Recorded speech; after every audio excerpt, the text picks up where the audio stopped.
Boa noite, gente. Vamos falar um pouquinho hoje sobre essa primeira unidade que é focada mais em administração de materiais, certo? Essa é a base para a gente começar a chegar a introduzir os conceitos de estoque. Então vamos lá. A primeira coisa que a gente vai falar hoje é sobre fatores de produção. O que são fatores de produção?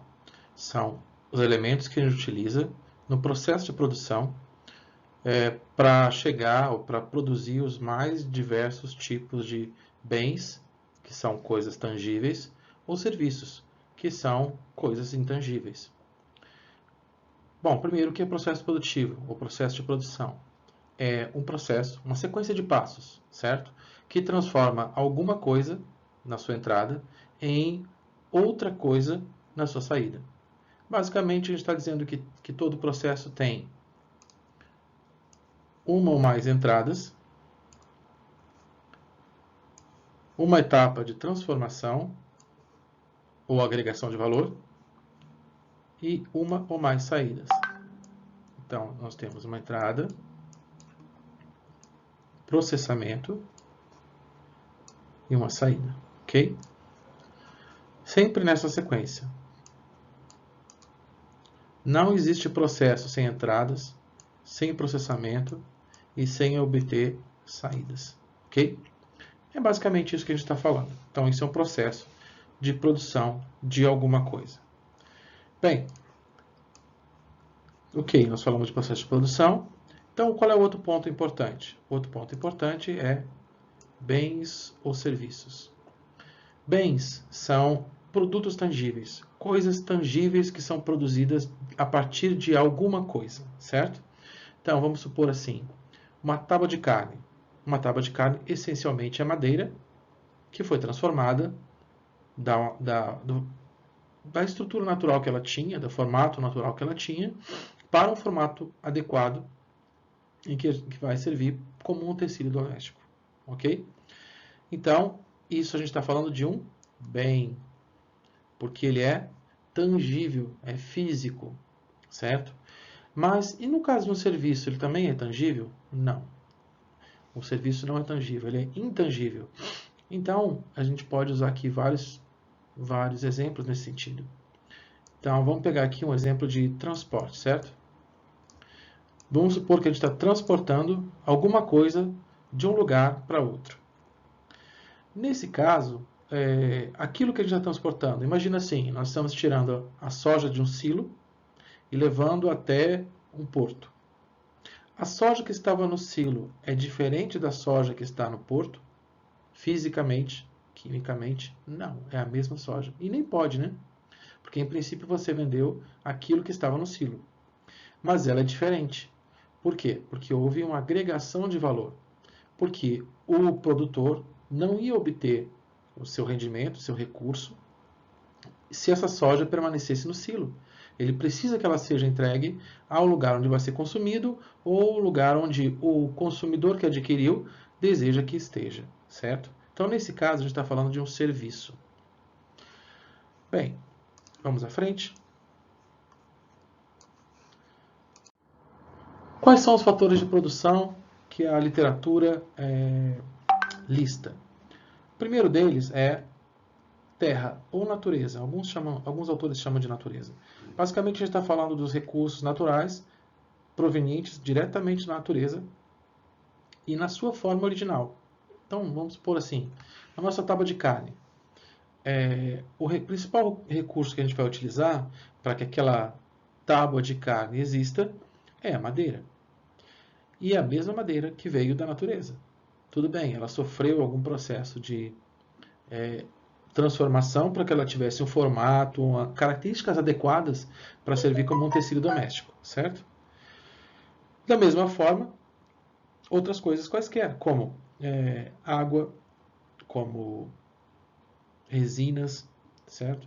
Como o próprio ar também é um recurso natural, certo? E é utilizado em vários processos de transformação. Um outro elemento que é caracterizado como fator de produção é o capital.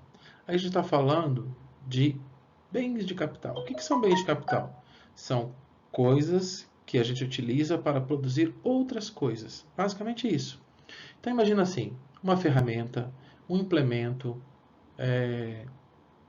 que você utiliza para alguma coisa. Vamos pensar no nosso primeiro exemplo lá. Quando eu uso uma serra para poder dar o formato da madeira para que ela se transforme numa tábua de carne, a serra para o processamento da tábua de carne, ela é um bem de capital. Por quê? Porque eu posso utilizar aquela serra para produzir várias tábuas durante muito tempo. Tá certo que ele vai se consumir ao longo do tempo, né? Mas ela vai servir para fazer muitas tábuas de carne.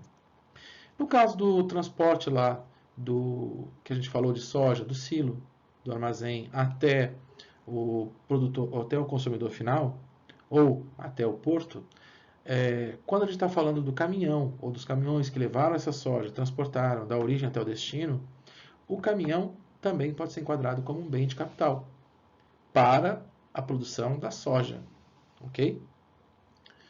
Por quê? Porque eu posso usar o mesmo caminhão para transportar várias vezes e várias quantidades ou lotes diferentes de soja ao longo do tempo.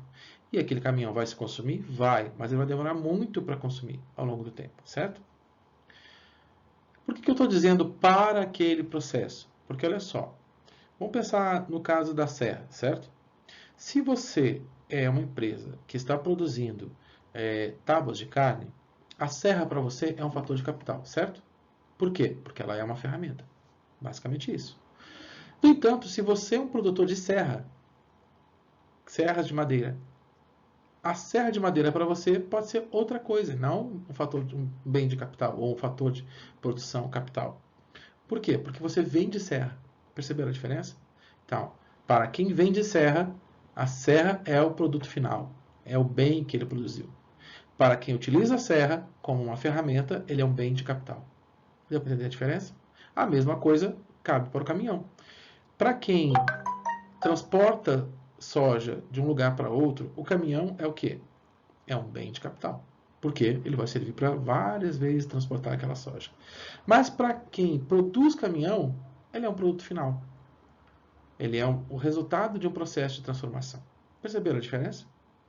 Um outro enfoque também dado para o fator de produção capital é que ele pode ser expresso também como um valor monetário e também, como um valor monetário, ele remunera um outro fator de capital importante que chama trabalho, certo? Esse a gente conhece bem, né? É aquele pagamento que você tem pelo que você faz. Então vamos entrar nesse. O que é trabalho? É o esforço que o homem gera necessário para executar uma determinada tarefa, certo? Os materiais retirados da natureza são pela força do trabalho, tanto através da atividade física como empresariais, certo? E o trabalho humano é responsável pela transformação dos produtos. Tá certo que hoje, ou pelo menos depois da Revolução Industrial, cada vez mais esse processo de transformação é executado por máquinas. Mas ainda temos uma grande dependência da mão de obra humana, da força de trabalho humana, quando a gente está falando de serviços. Existem vários serviços que já podem ser prestados por máquinas, inclusive, né? Tá aí as máquinas de atendimento automático a qualquer coisa. Mas boa parte dos serviços ainda é prestado por pessoas, ainda depende da força de trabalho das pessoas, ok? Bem, um outro fator de produção é a tecnologia. Vamos entender aqui a tecnologia não como aquela que a gente normalmente costuma falar e ouvir na mídia, né? Que é a tecnologia da informação. A tecnologia da informação é apenas um tipo de tecnologia, porque tecnologia, em suma, é a forma como algo é feito. Tecnologia, se você quiser entendê-la de forma geral, pense que ela é a receita do bolo. A receita para transformar um grupo de ingredientes em um produto final. Se você está lá, vamos supor, produzindo um pão de queijo, está fazendo pão de queijo, certo? Todos os ingredientes que você utiliza, sei lá, ovos, leite, ou água, não sei se vai leite, farinha, queijo, seja lá o que for, né? Polvilho, né? Que acho que vai na farinha. Todos esses ingredientes são matérias-primas, ok? E o que é que transforma esses ingredientes em pão de queijo, ou num produto final? Num bem, na verdade. é a receita. E a receita é a tecnologia. Então, tecnologia é o método de fazer alguma coisa, certo? Entendam isso. É mais do que tecnologia da informação. Então, quando a gente pega lá e produz alguma coisa, a forma como a gente produz é a tecnologia que é empregada na produção.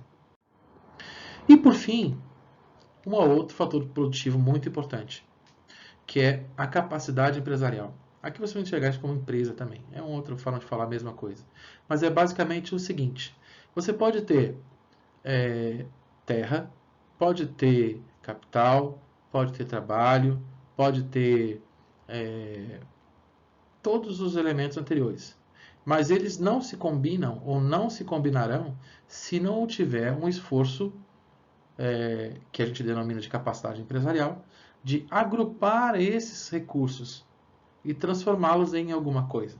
Porque eles apenas estão no lugar onde eles estão, eles não se transformam em nenhum bem ou serviço. Eles só chegam a essa transformação por meio da aplicação da capacidade empresarial. Deu para entender isso? Simples, né? Quais são as funções centrais da produção nas organizações? Uma vez que a gente está falando de produzir alguma coisa. Primeiro, a função de marketing. Basicamente, comunicar produtos, serviços, para que alguém saiba que aquele produto ou serviço existe, para que eles saibam que aquilo gera um determinado valor, agrega valor e que tem características que atendem um grupo de necessidades. Ok? Basicamente, essa é a função de marketing. Outra função é desenvolvimento, que é criar o produto ou serviço, ou melhorá-lo, né? Modificá-lo para que ele se adeque melhor a um grupo de necessidades. E, por fim, a função de produção. Aí sim, é o que nós falamos agora há pouco, ou seja, por realmente produzir alguma coisa e entregar produtos e serviços ao consumidor final. Existem outras funções que não são centrais em todas as empresas. Nós chamamos de funções secundárias. São elas a administração financeira, a função de recursos humanos, função de administração mesmo, a função de engenharia e tecnologia da informação, certo? São importantes? São, mas não são as atividades principais. Vamos olhar aqui nesse quadro, cada uma dessas funções em 3 exemplos. O primeiro exemplo, vamos usar aqui uma cadeia de fast food. Imagina uma McDonald's, alguma coisa assim. Depois, dentro de uma universidade e fabricando móveis, ok? Então vamos lá, dentro da cadeia de fast food. A função de marketing é responsável pela propaganda na TV, preparação do material promocional, a parte de contabilidade e finanças pelo pagamento de fornecedores, recebimento, pagamento de funcionários. A função de produção por preparar o hambúrguer, a pizza ou aquilo que vai ser consumido e pela manutenção dos equipamentos. E a função de recursos humanos, treinamento de funcionários, preparação dos planos salariais, gestão de pessoas e aí por diante. Dentro de uma universidade, a parte de marketing é responsável pelo desenvolvimento de folhetos explicativos para comunicar os cursos e o que esses cursos podem agregar de valor. A preparação de promoções, de recrutamento de alunos. Na parte de contabilidade e finanças, pagamento de professores, monitoramento de gasto, recebimento de mensalidade. A parte de produção, transmissão do conhecimento efetivamente, ou seja, fazer com que transmitir ou levar até o aluno o conhecimento que ele pagou por ele, né, que é o produto final, a condução de pesquisa, administração dos cursos, e a parte de recursos humanos, ou gestão de pessoas, treinar pessoas, administrar contratos, avaliação de desempenho. Se nós fôssemos para uma fábrica de móveis, como a gente poderia ver isso? A parte de marketing, propaganda, política de preço, venda nas lojas, contabilidade e finanças, pagamento de funcionário, pagamento de fornecedores, administração de caixa, e aí por diante. A parte de produção, efetivamente, a fabricação de componentes e a montagem de móveis. Ou seja, aqui que efetivamente a coisa acontece, o produto nasce. Que ele realmente se transforma em um produto. E a parte de recursos humanos, ou gestão de pessoas, que é o recrutamento de funcionários, treinamento de funcionários e aí por diante. Então essa é uma forma bem didática da gente ver em empresas diferentes como que esse tipo de função surge, como é que ela é, onde ela se aplica, correto? Vamos à frente. Bom, o que é a função produção, então? Ela é a reunião de recursos destinados à produção de bens ou serviços. Ou seja, os fatores de produção são os elementos que a gente utiliza para produzir. E a função de produção é juntar ou agrupar esses elementos para produzir alguma coisa, bens ou serviços. Ok? Essa é a ligação entre os dois. Como esse conceito evoluiu ao longo do tempo? Bom, o que acontece aqui é o seguinte. Se a gente for friamente tomar o conceito para qualquer coisa como sendo um conceito único, sempre a gente vai errar. Sempre. Então, o que eu recomendo a qualquer pessoa, qualquer um que estiver interessado em se aprofundar conceitualmente em alguma coisa, que sempre procure identificar os mesmos conceitos sob a ótica de autores diferentes e principalmente ao longo do tempo. Como assim? Essa publicação de 99, essa de 2000, essa de 2005, essa de 2009. De forma geral, todas têm alguma coisa em comum, mas ao longo do tempo a gente vai acrescentando coisas ao conceito ou modificando coisas em função de uma visão mais atual daquele mesmo conceito. Vamos pegar isso aqui como exemplo? Então vamos lá. Para o Fernandes, lá em 99, o que é sistema de produção? Ele é definido como um conjunto de elementos que interagem no desempenho de alguma função. Então, o que a gente tem aqui? Nós temos um conjunto de elementos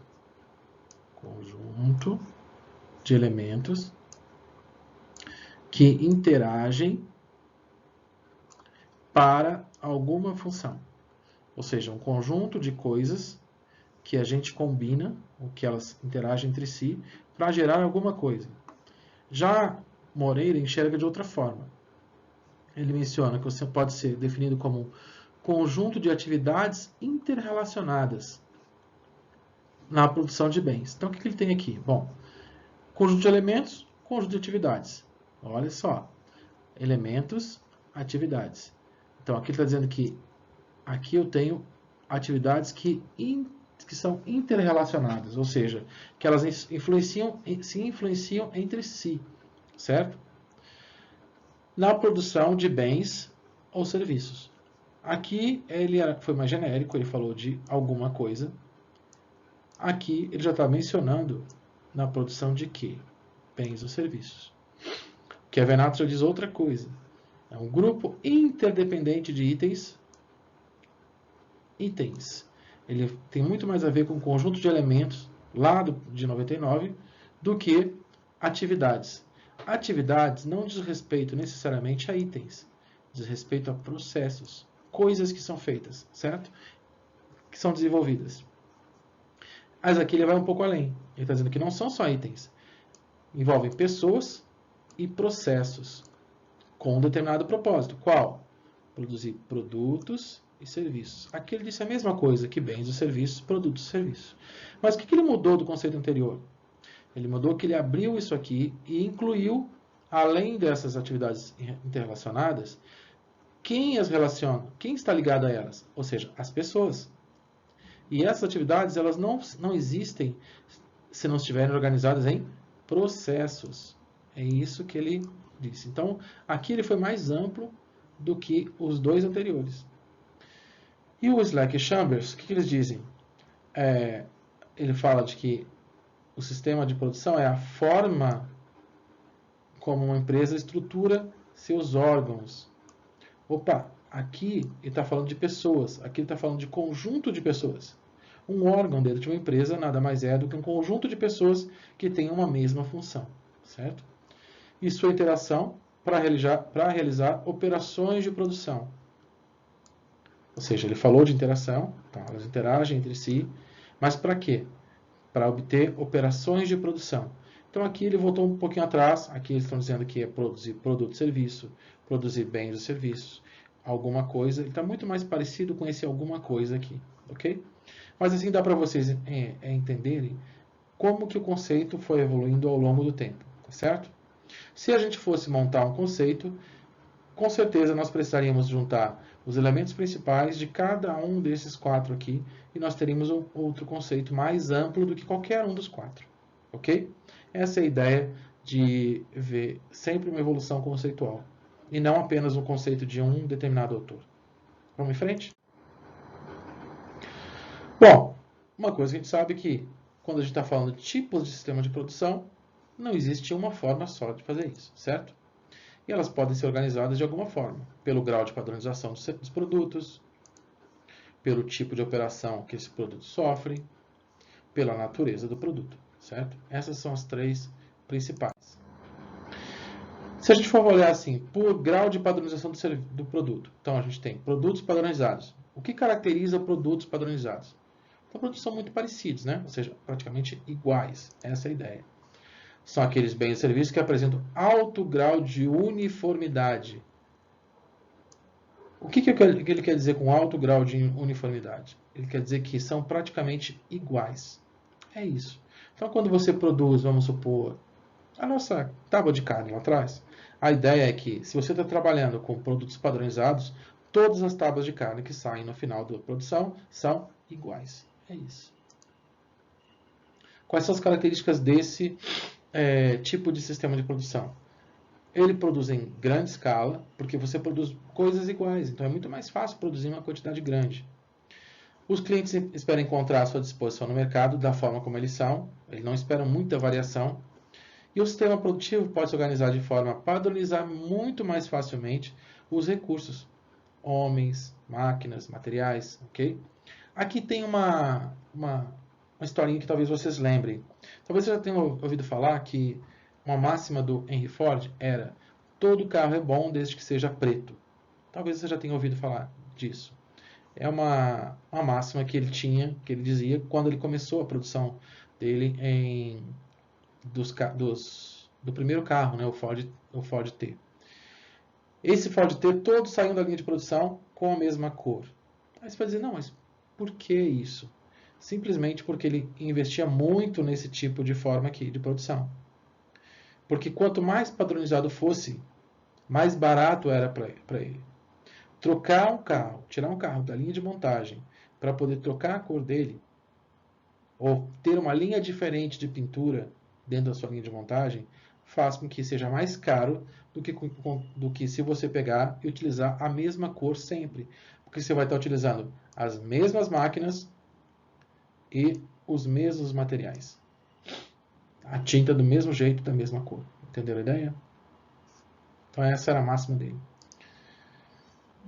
Outra coisa também que acontece quando a gente está falando de produto padronizado é que o método de trabalho e os controles contribuem para uma maior eficiência do sistema. E, principalmente pelo que eu falei, redução de custo. Quanto mais padronizado for o produto, menor é o custo unitário desse produto. Bom, no outro lado nós temos produtos sob medida.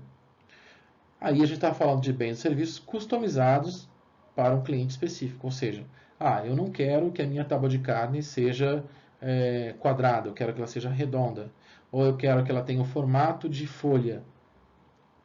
É lógico que você vai produzir isso, você pode produzir, mas você não vai produzir muitas unidades, porque nem todo mundo vai querer uma tábua de carne no formato de folha. Deu para entender a ideia? Nesse caso, quais são as características desse sistema de produção? Bom, ele espera que o cliente diga o que é importante para ele, para poder chegar ao ponto de criar o produto, ou seja, não vou ter o produto na mão enquanto eu não souber o que o cliente entende como sendo importante. Não são produzidos para estoque, ou seja, normalmente são lotes unitários. Como assim? Quando a gente está falando de processo padronizado, a gente está falando de grandes quantidades, certo? Porque eu estou produzindo a mesma coisa. Então eu tenho lotes muito grandes. Mas quando eu estou falando de produtos que são feitos sob medida, ou customizados, eu estou falando de quantidades que são voltadas para um grupo pequeno de clientes. De forma geral, isso é feito sob encomenda. É mais ou menos como os artesãos faziam isso antigamente. Possui normalmente grande capacidade ociosa. Vamos supor assim, você tem uma máquina que serve só para cortar a madeira no formato de folha. Enquanto não tiver encomenda de tábua de carne no formato de folha, aquela máquina está ociosa, porque ela só serve para isso. Entenderam a ideia? Aqui o que eu vou ter como consequência? Um custo mais alto.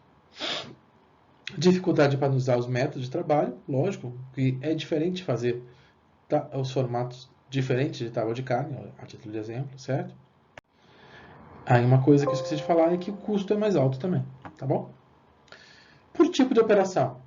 O sistema de produção também pode ser classificado de duas formas como por tipo de operação. Quando o processo é contínuo e quando o processo é discreto. Bem, então vamos lá. O que é processo contínuo? Bom, aqui eu estou falando de produzir bens ou serviços que não podem ser identificados individualmente. Como assim? Imagina você produzindo leite, certo? Você não consegue dizer que um determinado lote de leite, você não consegue identificar uma unidade de um lote de leite durante a produção. Você vai ter uma determinada quantidade, mas total, mas você não consegue identificar uma unidade. Quanto que é uma unidade de leite? Ou uma unidade de tinta? Não dá para você separar isso. São empregados quando existe uma alta uniformidade na produção e demanda de bens e serviços. Bom, aí o que acontece? Quando eu estou falando de produzir leite, eu estou falando de produzir tinta, estou falando de produzir gasolina, estou falando de produção de bens que são muito iguais, muito parecidos, certo? Mais ou menos como aquela produção em massa lá. Não há muita flexibilidade no sistema. Por quê? Porque só consigo fazer gasolina daquele jeito, tinta daquele jeito, leite daquele jeito, porque é o jeito que as pessoas consomem. Claro que eu posso, ao final, embalar de forma diferente, mas o produto que está dentro da embalagem é o mesmo. Quando estou falando de processo contínuo também, uma outra característica são necessários altos investimentos em equipamento e instalações. São instalações muito específicas, só servem para isso. Não dá para você dizer, não, agora eu não vou fazer mais tinta desse jeito. Vou fazer de um outro jeito agora. Não, aquela instalação foi feita para produzir tinta daquela forma. E aí isso faz com que ela seja específica e cara, lógico. A mão de obra é utilizada apenas para condução e manutenção das instalações. Por quê? Porque o restante a máquina faz. Então a máquina faz tudo. E a gente pode falar de coisas como energia elétrica, petróleo, produtos químicos e vários outros exemplos nesse sentido, certo? Quando a gente está falando de processo discreto, ele envolve como característica a produção de bens ou serviços que podem ser isolados em lotes ou unidades. Então eu gero uma unidade de alguma coisa. Vamos ver mais um pouquinho?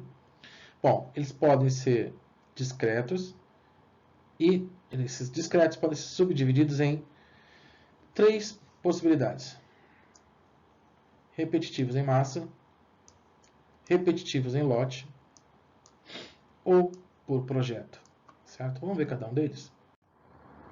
Em massa, aqueles que são empregados na produção de grande escala de produtos altamente padronizados. A demanda geralmente é estável, ou seja, se consome a mesma coisa ao longo do tempo, de forma geral.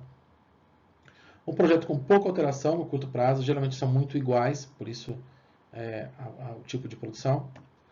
A estrutura produtiva é altamente especializada e pouco flexível, não dá para você querer fazer outra coisa qualquer com aquela mesma estrutura. E a gente tem coisas aí como automóveis, eletrodomésticos, produtos têxteis e aí por diante, certo?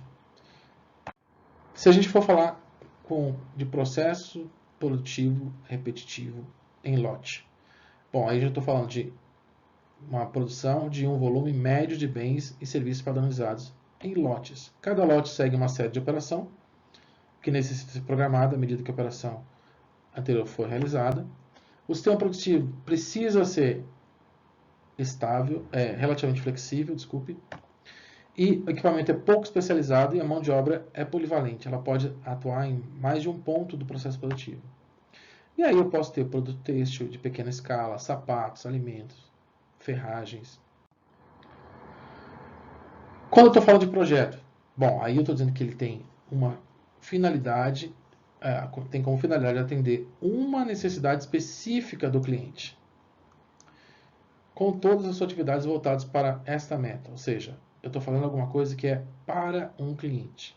Como característica, a gente pode dizer que ele tem uma data específica para ser concluído, lógico, todo projeto tem início, meio e fim.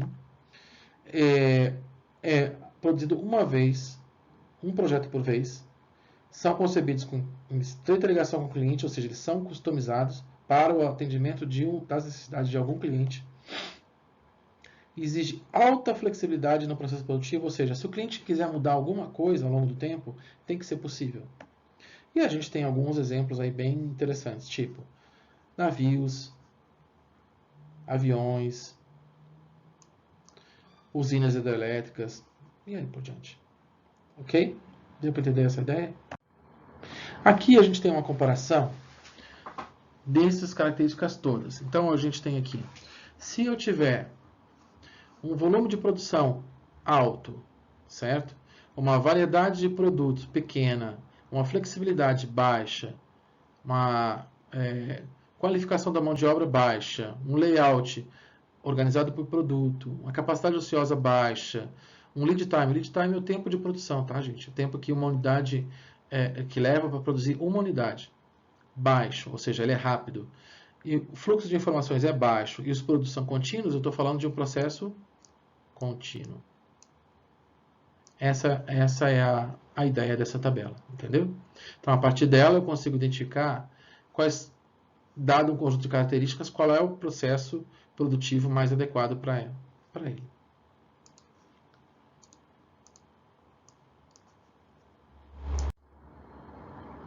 E, por fim, qual o enfoque logístico que a gente pode dar para essa questão dos sistemas de produção?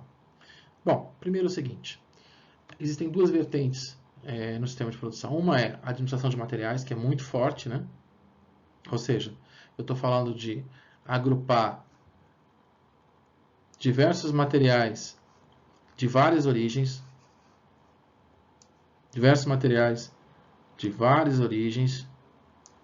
bem como coordenar a atividade da demanda com a demanda por produtos e serviços de uma empresa. Quando vocês estão vendo em logística empresarial a cadeia de produção, ela basicamente envolve isso aqui, ó, certo? Organizar esses bens, essas matérias-primas, vindas de vários lugares, certo? Mas tem uma outra vertente, que é a questão da distribuição física, ou seja, além de ter a produção de produtos ou serviços, eu preciso movimentar esses produtos. Seja produtos acabados. O que são produtos acabados? O produto pronto para o consumo ou semi-acabados. Vamos supor assim, entre fábricas. Eu tenho o produto que sai de uma fábrica numa determinada característica que vai ser consumido por outra fábrica. Isso acontece. Ou da fábrica para o cliente. O cliente é que a gente está falando do cliente final. Aqui eu também tenho atividades como transporte, armazenagem, gestão de estoques, olha a gente aqui, e processamento de pedidos. Ok? Então, eu queria vir até aqui com vocês. Esse aqui é o material do nossa primeira unidade, nosso primeiro capítulo. Tá? Espero que vocês tenham conseguido pegar um pouco essas explicações, porque eu acredito que elas vão ajudar a vocês entenderem o que está escrito lá no e-book, ok? Então, boa noite, a gente volta com outro assunto em seguida, tá bom? Um abraço.